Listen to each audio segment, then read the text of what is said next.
इस वीडियो में मैं आपको सीटेट के लिए मैथमेटिक्स पेडागोजी पढ़ा रहा हूँ। इसमें सबसे पहले आता है nature and scope of mathematics. So nature and scope of mathematics first unit है। इसमें मैं आपको मैथमेटिक्स के नेचर के बारे में बताऊंगा और इसके जो स्कोप है उसके बारे में बताऊंगा। सो सबसे पहले आता है what is mathematics. So mathematics है क्या? मैथमेटिक्स सबके लिए अलग अलग है, जैसे हर इंडिविजुअल के लिए।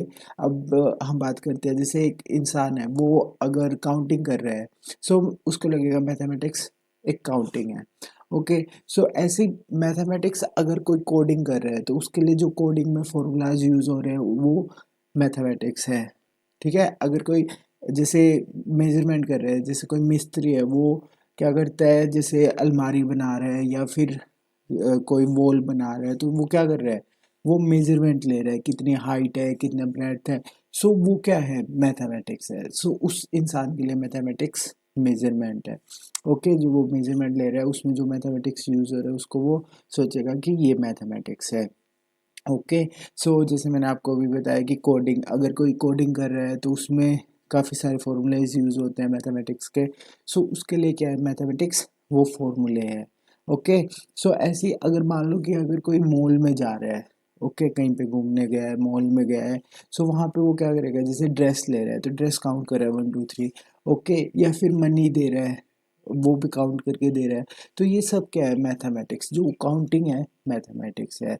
ओके, सो अब जैसे कुकिंग कर रहा है कोई, तो वहाँ पे जो जैसे कितना ग्राम यूज़ करना है, जैसे घी इतना ग्राम यूज़ करना है, फिर उसके बाद जैसे कोई मसाला है वो इतना ग्राम यूज़ करना है। सो ये सब क्या है, ग्राम, कितना ग्राम होगा, कितना क्वांटिटी होगा, ये सब मैथ है। ओके, जो वर्ड्स, जो काउंटिंग यूज़ हो रही है, जैसे 150 ग्राम, 180 ग्राम, अगर थोड़ा भी मसाला अलग अलग हो जाए तो टेस्ट चेंज हो जाते हैं। तो ऐसे मैथमेटिक्स बहुत ही ज़्यादा इम्पोर्टेंट रोल प्ले करता है हर जगह ही। और मैथमेटिक्स हर इंसान के लिए अलग अलग है। ओके, ऐसा नहीं है कि एक इंसान है, मतलब मैथमेटिक्स किसी इंसान की ज़िंदगी में सारा मैथमेटिक्स यूज़ हो रहा है, ऐसा नहीं होता। किसी के लिए कोई यूज़ है मैथमेटिक्स का, जैसे प्रॉफिट है, किसी को लोन लेना है, किसी को, सो वहाँ पे इंटरेस्ट यूज़ होगा, वो सब क्या है, मैथमेटिक्स, मैथमेटिक्स वहाँ पे यूज़ होता है। अब आती है बात व्हाट इज़ मैथमेटिक्स में। सो लॉजिकल रीजनिंग। ओके, मैथमेटिक्स में ऐसा नहीं है कि हमने कोई भी बात बोल दी और वो ऐसी ही है। ओके, हर चीज़ के पीछे क्या होगा, एक रीज़न होगा, कहीं ना कोई रीज़न होगा। ओके, अभी जैसे देखो, हम एक एग्जांपल लेते हैं, 2 3 5 7 11 13 17, ये क्या है, अभी देखते हैं, हमें कुछ अ, आपको भी अंदाजा सा लग गया होगा कि ये है क्या। ये है प्राइम नंबर। ओके, बट हमने ऐसे ही इसको प्राइम नंबर नहीं बोल दिया कि भाई हमारे मन में आई और हमने बोल दिया ऐसे कि ये प्राइम नंबर है। ओके, बट इसके पीछे क्या एक रीज़न है, वो रीज़न क्या है कि इनके फैक्टर वो खुद हो सकते हैं या फिर वन। ओके, जैसे 2 है, ओके, 3 है, 5 है, 7 है, उसका खुद के अलावा और कौन फैक्टर है, 1। सो ये क्या है, प्राइम नंबर। प्राइम नंबर की डेफिनेशन ही होती है। सो ये रीज़न है कि हमने 2 को प्राइम नंबर क्यों बोला, क्योंकि उसका फैक्टर या तो 1 है या वो खुद 2 है, उसके अलावा कोई भी नहीं है। सो ये रीजनिंग, हर चीज़ के पीछे कोई ना कोई रीजनिंग है मैथमेटिक्स के अंदर। फिर आती है बात, यहाँ पे कहीं ना कहीं पैटर्न्स होंगे, हिडन पैटर्न। हिडन पैटर्न से मतलब ये है कि कहीं ना कहीं कोई ना कोई सीक्वेंस बनती दिख रही होगी आपको कहीं ना। देखो मैं बताता हूँ, जैसे अब एग्जांपल ले रहे हैं, 2 4 6 8 10। अब हम यहाँ पे एक सीक्वेंस, अब हमें यहाँ कोई पैटर्न सा दिख रहा है कि ये सब 2 के मल्टीपल्स है। 2 2 1 जा 2, 2 4 6 8, यहाँ पे सब में क्या कॉमन है, 2। ओके, सो ये 2, अब अगर हमें कोई फॉर्मूला बनाना है तो हमें क्या, इसका क्या फॉर्मूला बना सकते हैं, 2 × 1 2 3 4, तो ये सब यही आ जाएगा।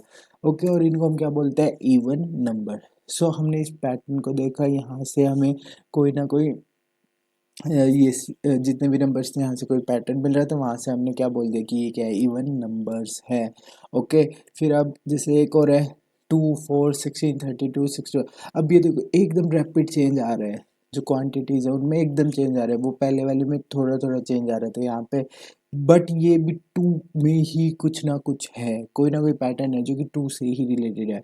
सो वो पैटर्न है two raise to power. So यहाँ पे हम रेज टू पावर ले रहे हैं, two raise to power two, two raise to power three, two raise to power four. Okay, अब जैसे two raise to power five है, ठीक है।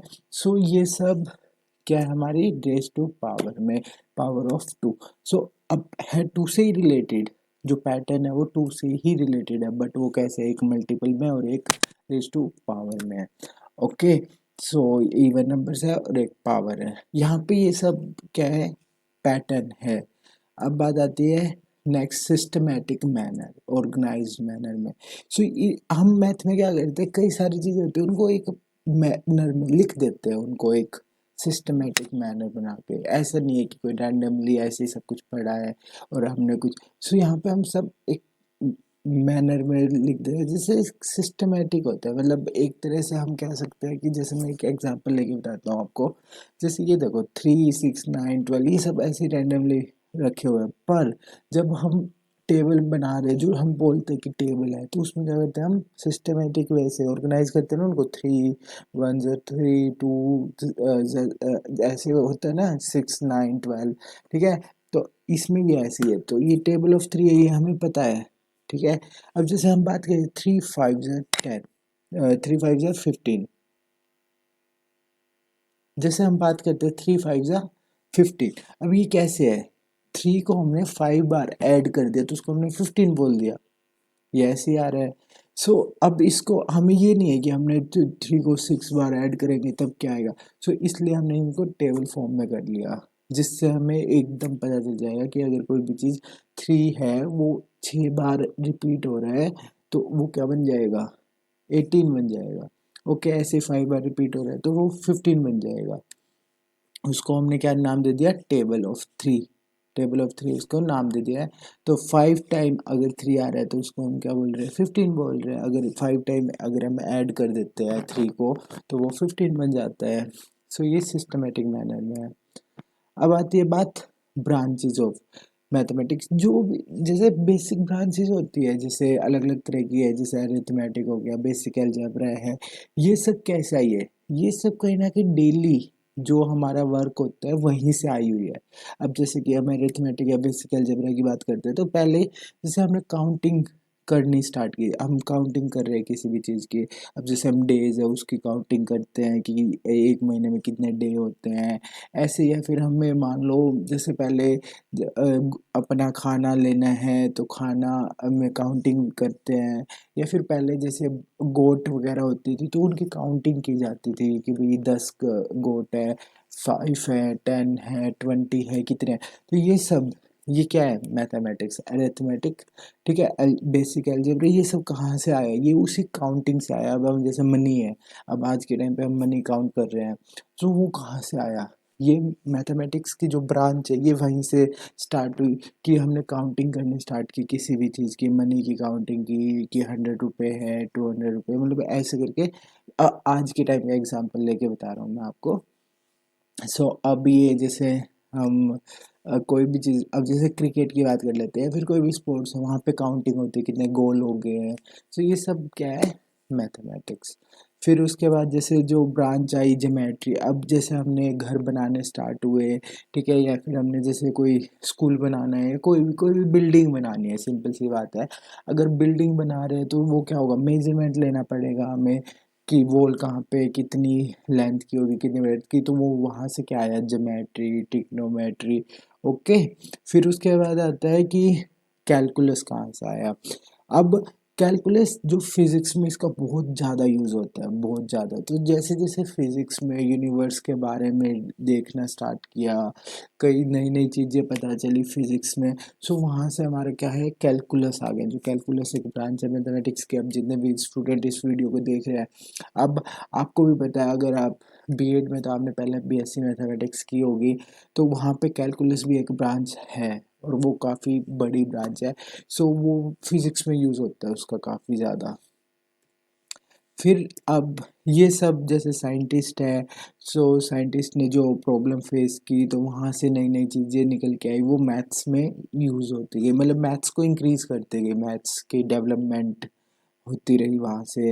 ऐसे ही कॉमर्स एंड ट्रेड ऑर्गेनाइजेशंस, ये अब जैसे कॉमर्स में भी यूज़ होता है मैथमेटिक्स का, जैसे मैंने आपको बताया था प्रॉफिट लॉस ये सब एनालाइज करना बिजनेस को, सो वहाँ पे भी मैथमेटिक्स का यूज़ है, तो वहाँ से भी डेवलप हुआ। फिर उसके बाद वॉरफेयर एक्सपर्ट, अब जैसे मान लो कि जैसे अब आर्चरी का गेम मान लो, एक बार मैं एग्जांपल के लिए बता रहा हूँ कि टारगेट हमें यूज़ करें, सो हम आर्चरी में कितने एंगल पे टारगेट रख रहे हैं, उसकी स्पीड कितनी है, तो वहाँ पे ये सब क्या है मैथ्स कि 45 डिग्री पे होना चाहिए, 90 डिग्री पे होना चाहिए, 30 डिग्री पे होना चाहिए, कितने पे, तो वो एंगल जो ट्रिग्नोमेट्री हम यूज़ करते हैं, वो ये सब क्या है गेम्स में स्पोर्ट्स में, या फिर हम से वॉरफेयर में मान लो जैसे लड़ाई होती है वॉर होते हैं, तो वहाँ पे जो हम यूज़ करते हैं इक्विपमेंट्स वगैरह, तो उन सब में भी मैथ्स बनाने में उनको या फिर उनको यूज़ करने में, ठीक है, जैसे प्रोजेक्टाइल की बात होती है तो वहाँ पे मिसाइल होती है जैसे, या फिर हम सैटेलाइट्स वगैरह के लिए जो होता है, ठीक है, रॉकेट वगैरह, वहाँ पे भी हम मैथ्स का बहुत ही ज़्यादा यूज़ करते हैं, ठीक है। सो इन सब के साथ साथ क्या हुआ, मैथमेटिक्स और आगे से आगे डेवलप होता गया, ठीक है। और ये सब क्या है डेली हम जो ये हमारी लाइफ है इसमें यूज़ होता है इनका, ओके। सो ये सब मैथमेटिक्स है। और आगे अब मैथमेटिक्स की जो बेसिक टर्म्स होती है, ये सब मैं आपको नेक्स्ट वीडियो में बताऊंगा। इस वीडियो में मैंने आपको बताया कि मैथमेटिक्स है क्या, या फिर मैथमेटिक्स का यूज़ क्या है, मैथमेटिक्स की ब्रांचेस कैसे आई। सो आई होप आपको समझ आ गया होगा। सो नेक्स्ट वीडियो में मैं आपको टर्म्स के बारे में बताऊंगा मैथमेटिक्स की। Thank you so much.